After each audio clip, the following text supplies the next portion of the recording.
Bonjour Éric Woerth. Bonjour. Merci beaucoup d'être avec nous ce matin sur LCI. Vous planchez sur le budget depuis 15 jours. C'est un marathon parlementaire très particulier. On va en parler, mais d'abord, l'information de la matinée, c'est le nom de Thierry Breton, qui est proposé par le gouvernement français pour siéger à la Commission européenne à la place de Sylvie Goulard, ancien ministre chiracien de l'économie des finances, 1995, pardon. Bon choix. Je pense que c'est un bon choix, oui. Thierry Breton, c'est un homme qui a été ministre 2 ou 3 ans de l'économie. C'est quelqu'un qui est un chef d'entreprise, dans de grandes entreprises différentes, qu'il a plutôt redressé. Donc c'est un bon choix pour un portefeuille qui comprend notamment tous les dossiers industriels. C'est plutôt un bon choix. On verra après au Parlement, parce qu'on était chaudés. Un choix surprise, d'ailleurs. Oui, c'était pas tellement annoncé. Enfin, son nom circulait ici ou là, mais ça n'a rien à voir avec tous les profils qui avaient été annoncés. Non, c'est un choix qui peut, je l'espère, honorer la France. C'est ça qui importe. Ce qui importe, c'est pas. Enfin, personne n'a envie que la France s'affaiblisse en Europe, pour 1000 raisons. Et donc, notre commissaire européen, c'est un point très important. Donc, bon choix d'Emmanuel Macron. On verra si ça passe sous les fourches codines du Parlement, puisqu'on a vu que. On verra, là, on a compris que c'était compliqué. Mais tant mieux. En réalité, quand un Parlement est compétent pour dire oui ou non à une nomination, il doit exercer ce rôle. Et le Parlement français n'exerce pas suffisamment ce rôle. Nous sommes aussi au Parlement français compétents pour donner une opinion sur telle ou telle nomination. Il y a des textes, il y a des règles, etc. Et en général, ce n'est qu'une formalité. Ça ne doit pas être une formalité. Par exemple, des nominations dans des hautes autorités, des nominations, un certain nombre de nominations qui relèvent d'une décision du président et du Conseil des ministres, mais qui doit être validée par le Parlement. Et très souvent, on auditionne des personnalités. Je ne sais pas, la présidente de la Française des Jeux, par exemple, etc., etc.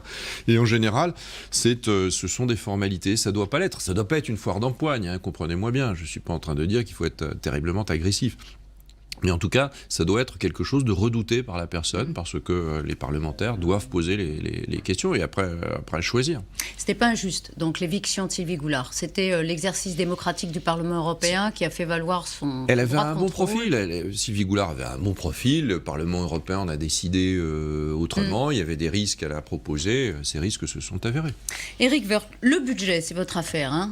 C'est vous qui menez les débats à la Commission des finances. Il consacre une baisse sans précédent pour les Français, des impôts, baisse de l'impôt sur le revenu, suppression de la taxe d'habitation pour 80% des Français, 10 milliards en tout, mais bonne nouvelle pour les contribuables. Non, c'est pas une bonne nouvelle, c'est des bonnes nouvelles pour lundi prochain. Quand vous avez vos impôts qui baissent, vous êtes content, tout le monde, par principe même. Enfin, la question n'est pas de savoir s'il faut baisser les impôts, il faut les baisser.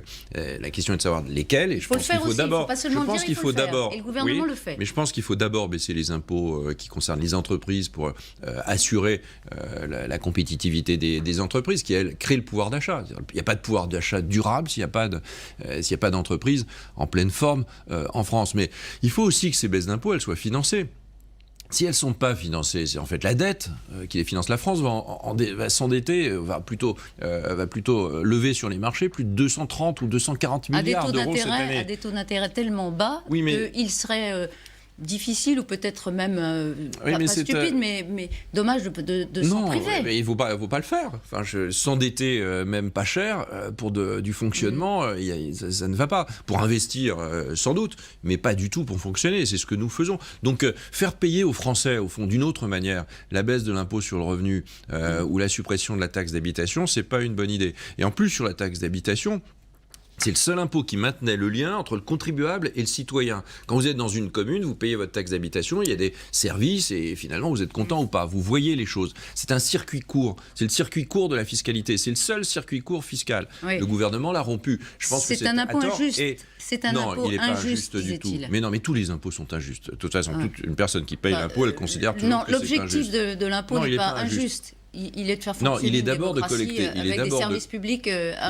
Il est d'abord de collecter des recettes pour financer des services publics. Ce qui serait injuste, c'est qu'on ne finance pas nos services publics et entre nous, on ne les finance pas. Il y a 100 milliards de déficit sur l'État. Donc, à un moment donné, ça pose quand même un certain nombre de difficultés. Et in fine, la taxe d'habitation, elle est payée par le consommateur, qui est le même, puisque c'est de la TVA qui va être basculée vers les collectivités locales. Un jour, il y aura une augmentation de la TVA, parce qu'on ne pourra plus y arriver. Donc, vous annoncez une hausse de la TVA? Je dis que le budget français n'est pas vous, à votre avis, financé. c'est Je dis inévitable. qu'on vient de supprimer 20 milliards, on va supprimer 20 milliards d'euros sur la taxe d'habitation pour les contribuables et que c'est la TVA qui va rembourser cela aux communes. Donc il y a un moment donné, je n'ai pas vu que l'État était si en forme financièrement qu'il était en plein excédent pour reverser ses propres recettes. S'il a moins de recettes, il aura plus de déficit, il y aura plus de déficit dans l'État et à un moment donné, ça va se poser la question. Donc on va le payer je dis au quand? gouvernement, est-ce qu'un jour vous allez augmenter ou pas la TVA? Donc pour vous, c'est inévitable.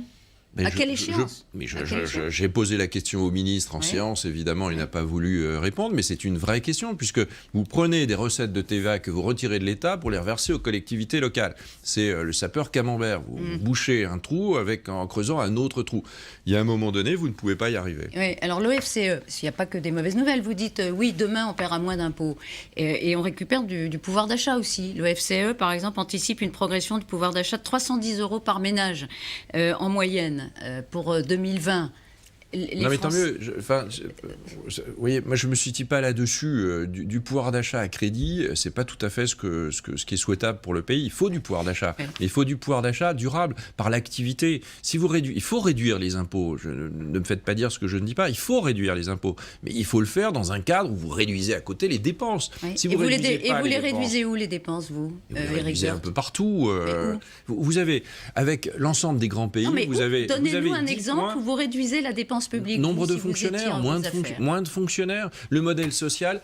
Aujourd'hui, avec les attentes des services publics mais alors, des Français, à chaque fois, Madame Martichoux, à chaque fois, c'est jamais possible. C'est curieux, c'est possible dans tous les autres pays. Et à chaque fois, la droite ne nous dit pas où il faut réduire la dépense publique. On est la seule formation politique à avoir émis un document de 20 pages dans lequel, on l'avait même présenté à l'époque avec Laurent Wauquiez, devant la presse pour essayer d'expliquer là où on pense qu'il faut réduire la dépense publique.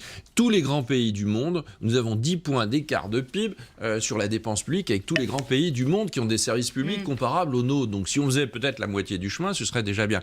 Les fonctionnaires, le modèle social coûte très très cher. Et les Français sont pas en plus satisfaits, c'est le moins qu'on puisse dire, on l'a encore vu. Donc on a des Français qui ne sont pas satisfaits sur le plan social et ont le sentiment de vivre dans un monde injuste, et on est en même temps le pays qui distribue le plus de prestations sociales. Il y a juste quelque chose qui ne va pas là-dedans. Donc il faut sans doute beaucoup plus réfléchir à ça. Plus de justice, c'est pas nécessairement de la justice à crédit. La dépense sociale, un an après les Gilets jaunes, vous dites qu'il faut la réduire. Je pense que le gouvernement, qui est une fuite en avant, en réalité, qui est une peur du climat social, d'un climat social qui est loin d'être apaisé. La France est très stressée. Il a tort d'avoir peur? Non, enfin, un gouvernement, il a raison d'être vigilant. Il a raison d'être vigilant. Mais je pense que le pacte du début avec Emmanuel Macron, c'était de dire il faut que l'économie, il faut que les entreprises, parce que c'est là-dessus qu'on construit un avenir durable pour un pays par rapport à tous les autres, si on veut pas être une forme de lieu où on fera du tourisme et on fera si on veut être quelque chose, si on veut être un pays qui existe encore en Europe et si on veut que l'Europe existe, on a besoin de la France. C'était la reconstruction d'une France. Aujourd'hui, c'est pas le cas. Vous voyez sur la réforme des retraites comme c'est compliqué. Oui, la réforme des retraites, c'est compliqué. Le gouvernement est obligé d'étaler le calendrier, en tout cas, il le souhaite, compte tenu de la sensibilité de l'opinion à cette volonté de réforme. Oui, mais cette réforme des retraites, elle est repoussée sans arrêt. Ouais. C'était la mère des batailles pour le gouvernement.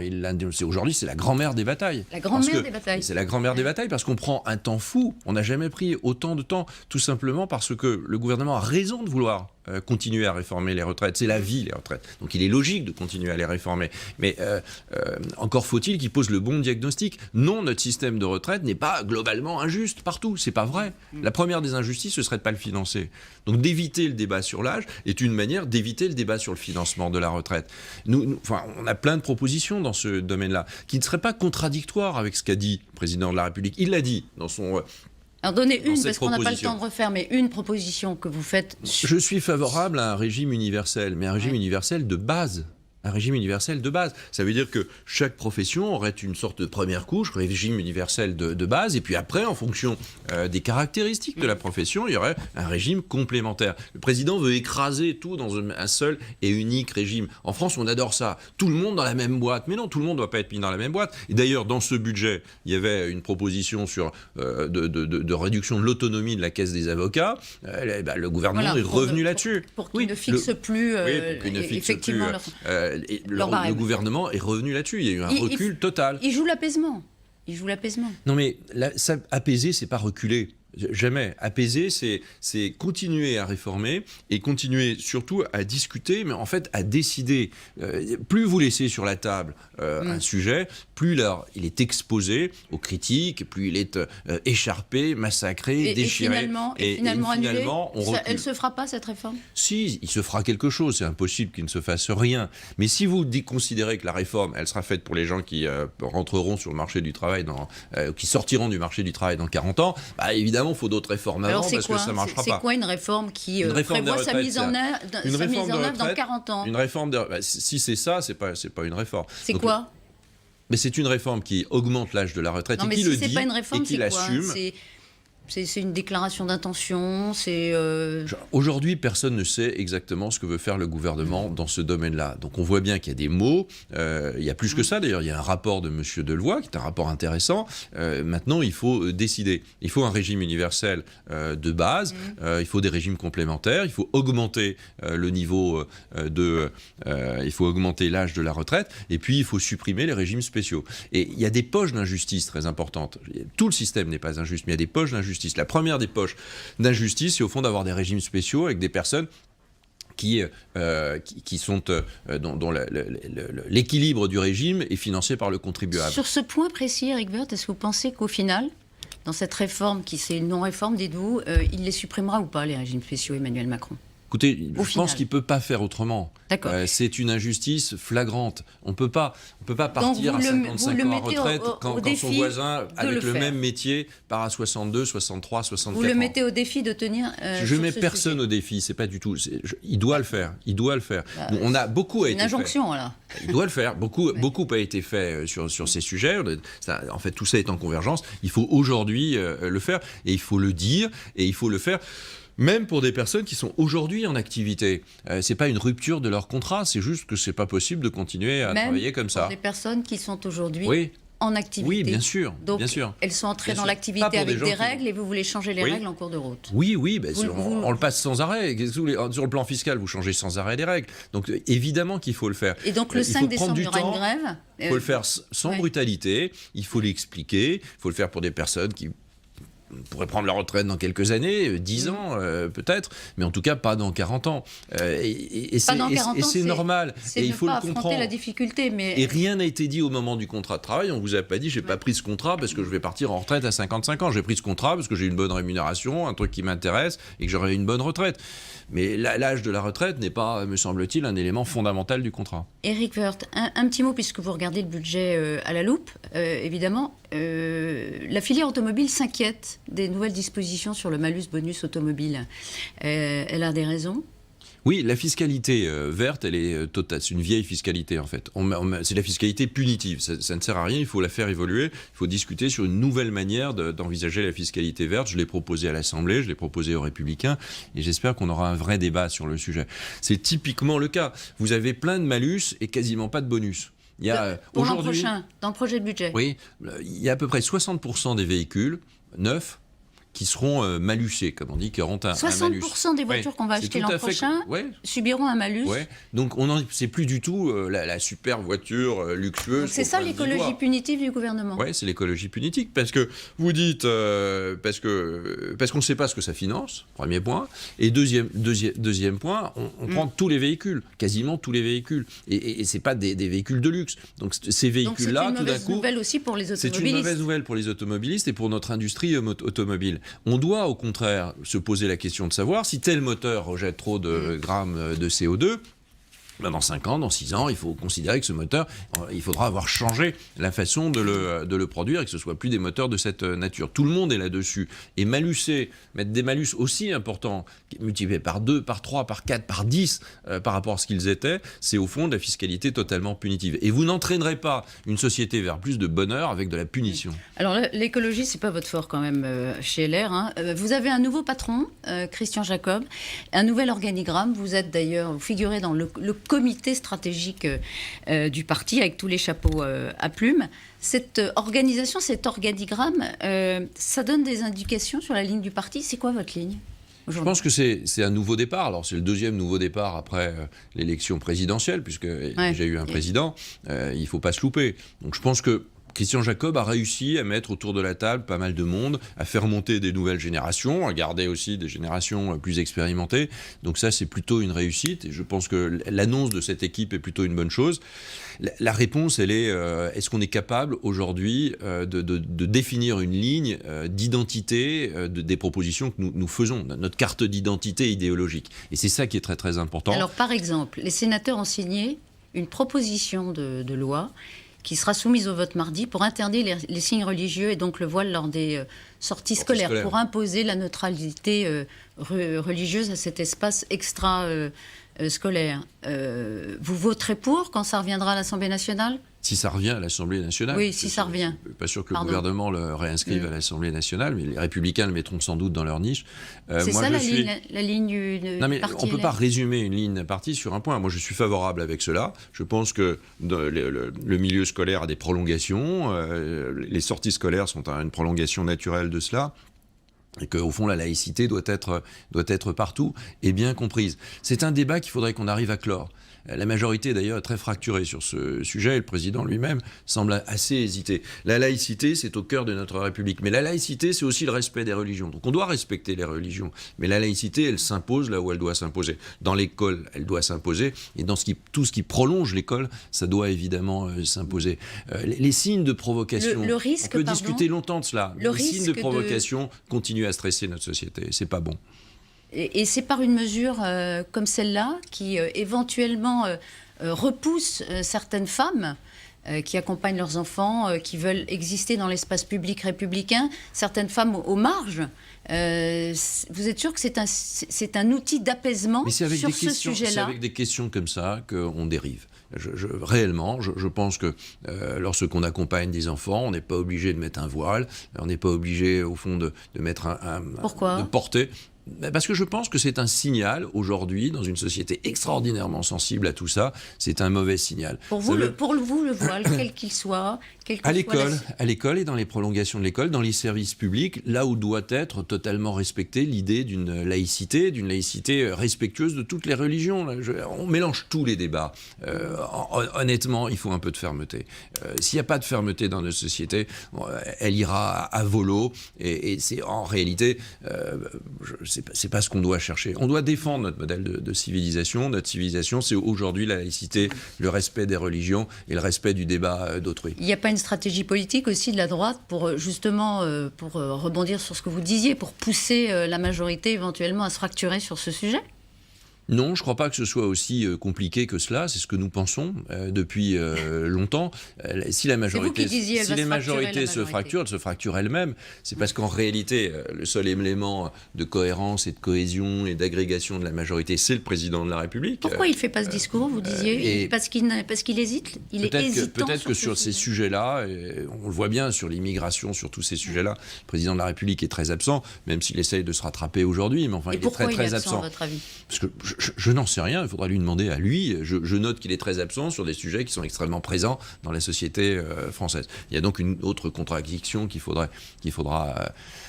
résoudre. Moi, je pense que les Républicains auront, dans les mois qui viennent, je l'espère en tout cas, et moi j'y contribuerai, comme tous mes collègues, tous ceux qui ont envie d'y travailler, un projet plus cohérent. Je suis pour une opposition utile. Les oppositions inutiles, qui sont uniquement des caricatures d'opposition ou des roquets, ça ne sert à rien. Une opposition inutile, c'est une opposition qui propose jamais et qui essaye de croquer les mollets de la majorité. Ça ne sert à rien, ça énerve tout le monde. Il faut une opposition utile, et une opposition utile parce que si elle est utile, elle est à ce moment-là capable d'être une alternance crédible. Les Républicains doivent représenter une alternance. C'est tout l'enjeu pour vous. Eh bien, c'est ce que nous allons après l'échec des questions courte, réponse brève, s'il vous plaît. Rachida Dati, perquisitionnée hier dans le cadre d'une enquête pour des émoluments touchés avec un contrat pour Renault. Est-ce qu'elle peut être la candidate LR pour Paris ? Mais bien sûr. Bien sûr, heureusement. Heureusement qu'on n'ait pas jugé avant un jugement. Heureusement. L'ombre de François Fillon. Heureusement. ne va pas revenir assombrir le parti? Non, je ne pense pas. Heureusement. Il faut arrêter avec tout cela. En plus, dans une société de délation, où tout le monde dénonce tout le monde sur des réseaux sociaux, à ce moment-là, il n'y a plus une personne qui sera candidate à rien. Et je peux vous assurer que c'est très mauvais pour la démocratie. Les malveillants ne doivent pas gagner dans notre société. Les malveillants ne doivent pas gagner. Voilà Éric Woerth qui soutient Rachida Dati à la candidature pour Paris. Pour Paris, oui, bien sûr. Merci beaucoup, Pascal. C'est à vous.